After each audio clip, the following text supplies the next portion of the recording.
All right, you guys, we are back. This is Huntsman with another prediction video. I am going to do Supernova 2024. I know I've been kind of MIA for a little bit. I've been so busy with work and with other things, but I'm excited I found a little bit of time to do this.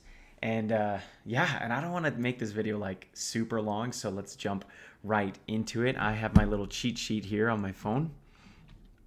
But I am so stoked to watch SmashCon this year. I know that the contestant number is lower. I think it's only like 186. Anyway, here are some. But either way, I'm excited to watch the tournament this year. Here are the names that I saw. I did create like an elite category just to make it easier for me towards the end. But these are the names that I recognized and some names that I didn't recognize. But anyway, I'm excited. Let's get this started. We're going to start with wild cards. So these guys are going to be missing out on the top 32.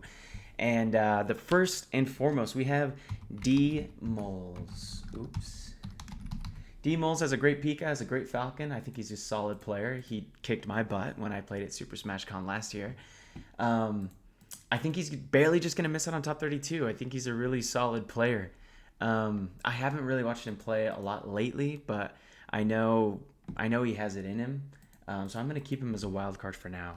Next one we have is Natty, the Falcon player that I've commentated with him a little bit last year, Super Smash Con. Super solid guy. Great Falcon. He beat some. I think he beat Alvin. Like he beat Alvin, which is crazy. And I don't know if he made it to D1 or if he made it out of D1. I don't think he did last year, but I'm going to keep him as a wild card because obviously he can beat some of the best. But it's just getting through those other ranked players, so I'm going to keep him as a wild card. And then next we have the Yid. I actually love the Yid's play. For his technical ability and decisions and combos, I'm surprised he's not a better player. And I don't want that to sound like mean or anything, but I feel like the way he plays, he's just a way better player than what his numbers come out to in tournaments. So I'm going to keep him as a wild card as well. Super solid.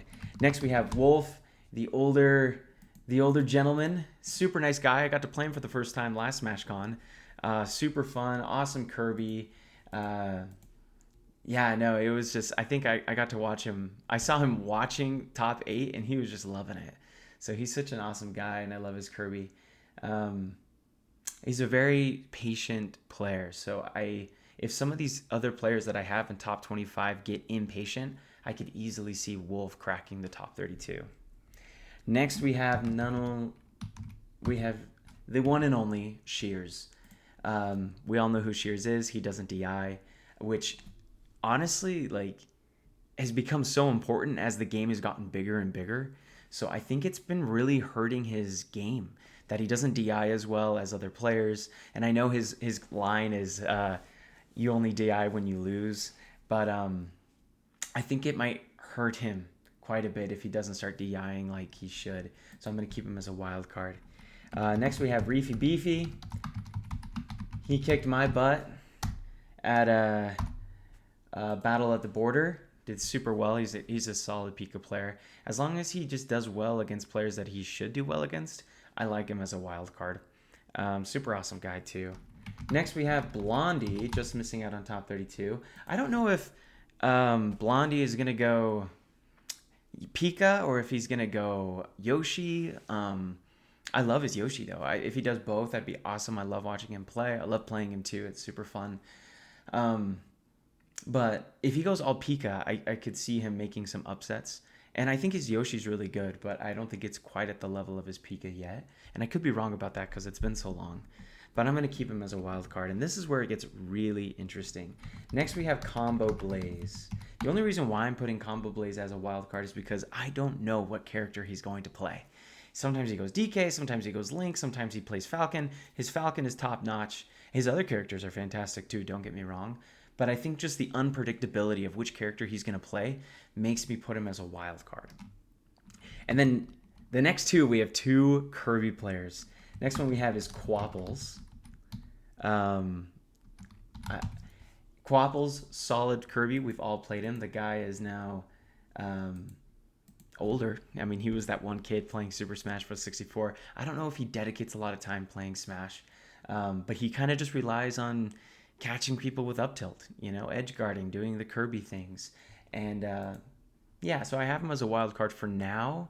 But again, since these two Kirby players that I have at the top are so patient and so good, that if any of these players get a little too anxious or antsy during the game, they could easily pull it out from under them. And the next one we have is Killer. Killer is a very, very solid Pika or Kirby player, excuse me. Keyboard guy, super awesome DI. I always loved watching him play. He's actually a super solid dude, just super nice. I don't know if he plays any other games, but I sure love watching him play Super Smash 64. The only reason why I have Quapples and Killer not in top 32 is because I haven't really seen them play in a while. Granted, I haven't seen a lot of these people play in a while anyway, but those are my wild cards. Now, I'm hoping I didn't forget anyone. I did put this together really, really quickly. So if I did forget someone, please let me know, and then I will update it in the comments or whatever it is. But we are going to jump into the top 32, and we are going to get to the 8 people that are just going to miss out on top 17.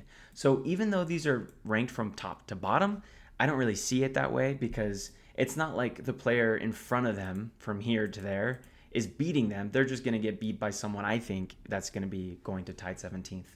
But let's jump into it. The first person we have is, there we go, is Mr. Sir. I actually have a lot of faith in Mr. Sir. He's got such cool play. I just want him to do so good. Like, I just love watching him play. No offense to E-Pad. E-Pad, when you got your butt kicked by Mr. Sir online, that was freaking sweet to watch. Just to watch his freaking his Samus just go ham. Super fun. I just love watching Mr. Sir. So this is more of like a personal, like, I want him to make top 32 really bad. And I truly believe he will. Next, we have the Kirby player that I think is going to actually make top 32, and that is Box. Box used to be, I feel like, really aggressive in his gameplay, but I think he's slowed it down a little bit. Really methodical, thinks really well, and I think he's gonna clutch it out this time and make it top 32. Next, we have Andros, and some of you guys might say that he's a low, but all I know is that Andykins, or Andros, has up and down tournaments. Some tournaments he does really well. Sorry, Andros, if you're listening, dude. Sometimes he does really well. Sometimes he doesn't do very well. And I think this will be like making top 32 will be kind of average for him. I don't think it's good or bad. But amazing Pika player. I played him a lot last year when we went to Battle of the Borders. Solid pickleball player, too. Yeah, we should play more pickleball. That was really fun. Okay, next after Andykins or Andros, we have Paco. I haven't seen Paco play that much. I haven't been watching any Super Smash. Really, I don't know if they've been hosting any tournaments in Northern California. Paco last year lost to Freehan to move on to, I think, to D1 or D2 it could have been. Paco, amazing Pika player. His DI, out of this world. He cheats with his Hori, though, so I don't know if you can count his amazing DI, but he does have really good DI. I'm sure even if he used a different controller. Paco's an awesome guy, super, super awesome. I have a buddy moving to Modesto, actually, and I think that's where Paco lives. And so I might go visit. That'd be sweet. Okay, moving on. Paco, I'm just making top 32. Next, we have E-Pad. E-Pad 10. Sorry, E-Pad, I don't have you making top 17. I love your the trilogy. I love it, dude. I love Falcon, Pika, and Kirby. I think you're an awesome player. Awesome. I mean, even a better guy. I mean, E-Pad loves talking trash, but he does it in such a way that's like funny and friendly. I just really enjoy it. So E-Pad, I have just missing top 17. I think he's just gonna run into some difficult matchups. I think that's what I have. Looking at his brackets and looking at his divisions in Division 2. Okay, moving on. We have Freehan, top 32 as well. Freehan also, amazing player. Luigi, I think he's going to be, him and Mr. Sir might be the only lone low-tier characters that are playing. I think Raichu might play Ness. I mean, so those three are basically them. So I can't wait to watch Freehan. I hope he does really well. He also has up and downs tournaments, but that's kind of how it goes when you play a low tier character. But I'll be cheering for him hardcore. I hope he finds the correct matchups. I don't know what he likes better, if it's Kirby or Pika. I'm assuming it might be Kirby. I don't know. I mean, I'd love to ask him. Okay, next on our top 25, we have Hotline. Hotline, a Yoshi main. We all know Hotline, amazing player, the blue Yosh, super good. I think I haven't really seen him lately. I know last tournament that he played in, he didn't have his best, and I know he really wants to bring it. He might have a chip on his shoulder, but I'm going to have him place top 32 and just miss out on Tide 17. And then last but not least, I have EG missing top 17, which might sound crazy, but I think EG is going to run into a really good player, and that's what's going to keep him from moving on. EG's, I really enjoy his Falcon. His DI is out of this world. He beat Power Steering Fluid or Jar Jar Breaks or whatever you want to call Hammerheart. He beat him like solidly. Like his DI was so good, and I think it caught Jar Jar Breaks off guard. But EG's amazing player. I have him just missing top 17. Okay, top 17. We're moving right into it. I have Waxy Joe. Again, Waxy Joe has an amazing Jigglypuff. Holy smokes, I love watching his Jigglypuff. He beat Alvin last year, which is just so awesome. Like, I mean, who can say that other than him and Natty? But I have him just missing it because I think some Pika players are going to be able to get the best of him. I know he was talking up E-Tab a lot, and then Waxy Joe ended up beating him in that tournament. I forget which tournament it was, but Waxy Joe has a really high ceiling. So who knows? He might be able to make Tide 13th, but I have him in Tide 17th for now. Also in Tide 17th, we have Raichu, the guy I was just talking about. I really hope we see a lot of his nest this time around. I love watching his nest play. It's unreal. Frey. How could I forget Frey? Frey also, he's going to be in here as well. And he also plays a low tier. So I think there's going to be 4 or 5 low tiers this time around. Last year, Raichu played a lot of Pika. So I don't know if we'll be seeing a lot of his nest this year, but I'm excited either way. Also, he got snubbed at the combo contest last year. He had a solid combo, but he didn't get much reward for it. Next, we have a Janitor. I was just playing Janitor the other day online. He was just thrashing me. Janitor's so awesome. We all know the combo king. Like, he's so fun to watch. Yeah, he's freaking awesome. I have him tied 17th. I know his... he has a really high ceiling as well, but he also has a really low ceiling depending on how he's technically playing that day. So I'm going to keep him at tied 17th. Next we have Antoine, which Anton White might be a little upset for putting him not in tied 13th, but I have him tied 17th. Again, great Yoshi player and Fox player. I'm excited to see a lot of his Yoshi play. Next we have Etab. Etab, solid Pika, the man of the future. I think one day he will make top 8 as people get older and stop playing. I think Etab one day will make top 8 Super Smash Con. I think he's that dedicated, and I think he's that talented at this game. For now, I have him tied 17th. And right next to him, I have Beef. I think Beef made top 17 last year. Amazing Pika player. I love playing Beef. We have the closest matches between me and him, and it's a lot of fun. We always go to game 5. Like, I don't know why, but I love playing Beef so much. He has the capacity to beat a lot of good players, so I'm keeping him tied 17th. Awesome guy. Next is probably really controversial because I think people think that Finio is really, really good, and I am one of those people. I just haven't seen Finio play in a while. So I'm going to keep him at tied 17th, but I think he's like a interesting wild card for being almost in the elite section. Like, Finio has the capacity to beat any of these players. No, not any. I would say a lot of these players. Finio is really good though. I haven't seen him play in a while, so I'm going to keep him at tied 17th. And then next final is Chris Kringle. Chris Kringle did so good last year. Chris is just such a good player, like all around. I don't like playing Chris because he's just good at closing. He's a good closer. Like, when you play against Chris, sometimes you might think you have the game or the match or the whatever it is, and you'll lose. And you're like, dang, what happened? And it's because Chris is clutch. He knows how to finish out games, especially against people against his own level, like his on the same level or maybe just above. Um, so I have Chris just missing out on top 32, or sorry, top 13. And then at tied 13, the first is Crovey. We all know Crovey, amazing player. I think Crovey has really jumped some, just some levels. Like, amazing player. His DI is insane. His combos I think he's like slowly but surely becoming one of these top players. He is so fun to watch. Next we have Low. Oh, excuse me. No, not Low. That's my bad. Next we have Frey. I was gonna say no. I was looking at the one above.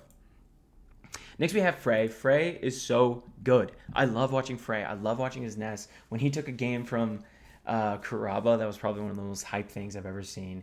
He's also just got a fun cast. I love Frey's cast. I think he would do really well against anyone in a 12 character battle. He's a really grounded player with amazing tech. So I'm excited to see his characters and who he decides to play. But either way, I have Frey, tied 13th. Above Frey, just right next to Frey, I should say, is Robert, which people might say is low. I haven't seen Robert play a ton. I saw him play Boom in that one tournament on, I forgot what it was called, but Robert, as we all know, the Pika player of the century, like super, super good. I love watching Robert play. So methodical, so well thought out. Yeah, he reminds me of, if you guys watch anime at all, this might sound weird, but if you guys watch anime, and if you watch My Hero Academia, there was this character that reminded me of Robert a ton, and it's oh my gosh, what's his name? I'm gonna lose it.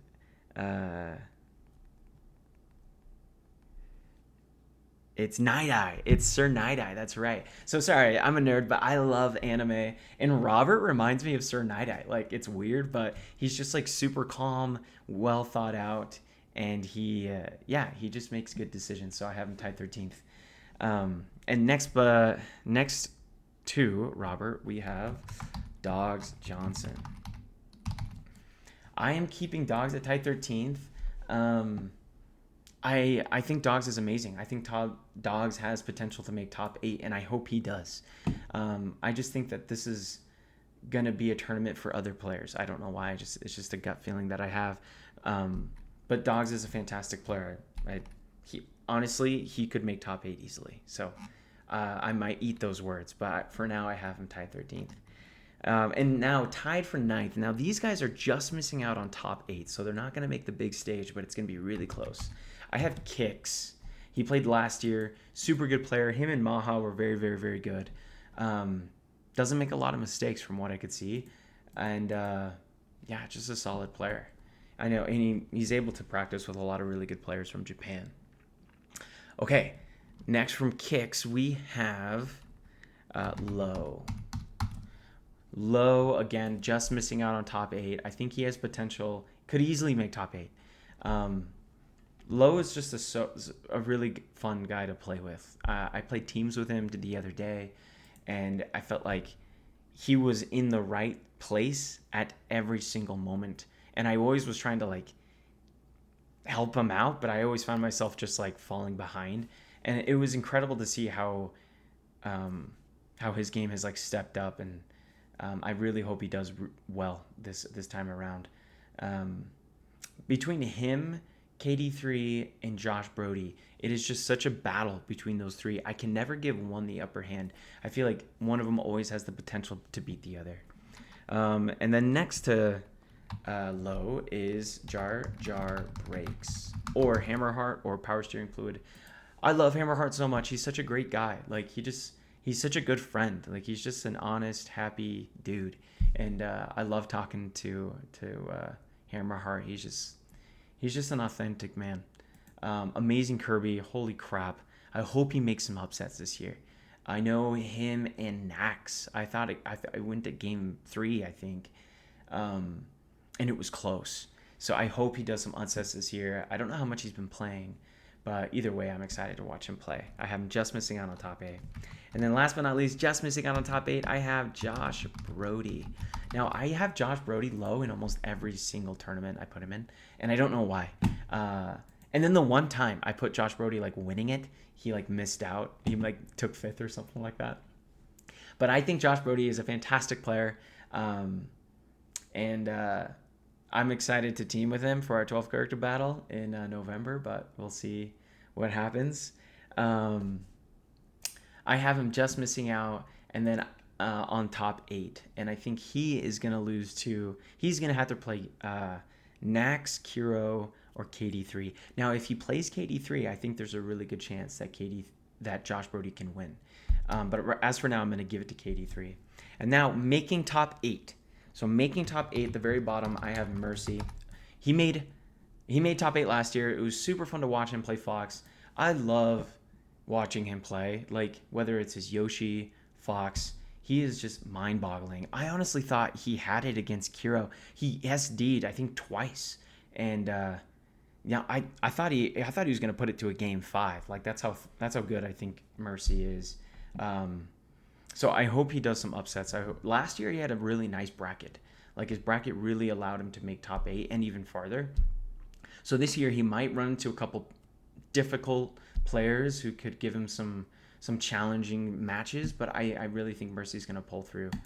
And then next we have KD3, amazing player. I have him making top 8 and just missing out on top 8. And again, he's got amazing Pika, amazing Falcon. He's got a great cast too. I haven't been able to play against KD3 a lot, but all I know is that he's really methodical, and he doesn't miss a lot of opportunities to finish games. So I love that. When he beat Wario that one year, it was legendary. So he's definitely got that killer instinct in him. All right, next we have. Ooh, I'm gonna get a lot of hate for this. I had Kuropi. Yeah, people are gonna get mad at me for this. I have him tied for 5th. I think Kiro is so good, but the reason why I'm putting him at 5th is because he just had a baby. I mean, his wife did. So he just became a dad. I think he just got a new position in his job.